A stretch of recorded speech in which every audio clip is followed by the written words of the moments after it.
Africa, the mother continent, the origin of human life and open to life, with the highest overall birth rate in the world.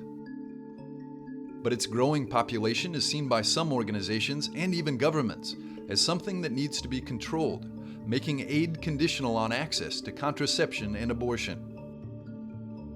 With this backdrop, St. Pope Paul VI's encyclical Humanae Vitae of human life provides an important framework to discuss these issues. Professor Father Apollinaire Cibaka Cikongo, rector of the University of Mbujimayi in the Democratic Republic of Congo, spoke at a recent conference on Humanae Vitae in Rome. The hope is to distribute the encyclical in local languages to promote the sanctity of life in his country, exposed to almost 3 decades of conflict, including sexual violence and the trivialization of abortion. Recently, an article was published in the UN stating that over 200 women received abortion care between April 11th and May 11th. This means that more than 200 children were killed in one region alone. The people who perform these abortions do it in good faith, as they say that these children are not wanted.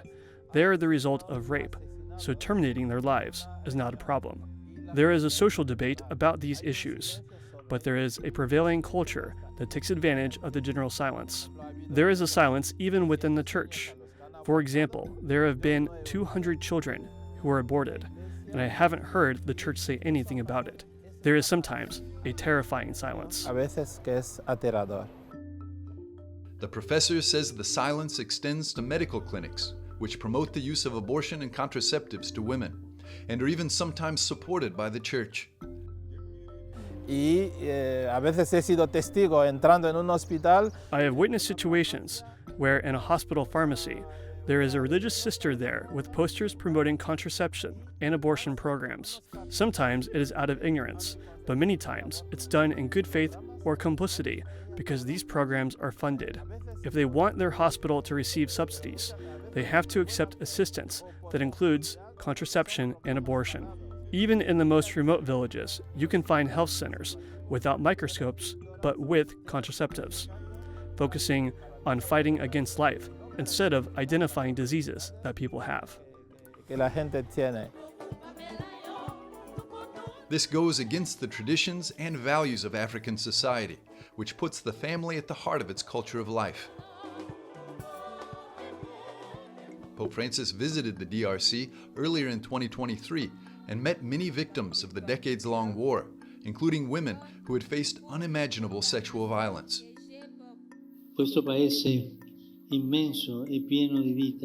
This country, so immense and full of life, this diaphragm of Africa, struck by violence like a blow to the stomach, has seemed for some time to be gasping for breath.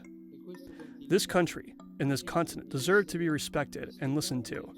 They deserve to find space and receive attention.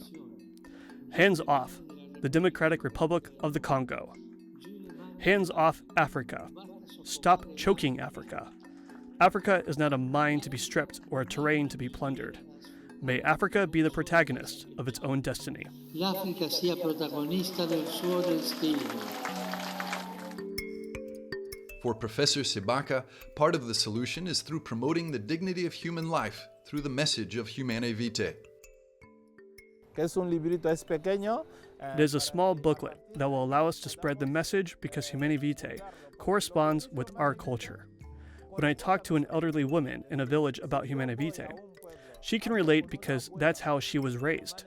However, with the new generations and the influence of media, if we don't wake up, we will have a society corrupted by the culture of death and the destruction of sexuality and the relationship between a man and a woman.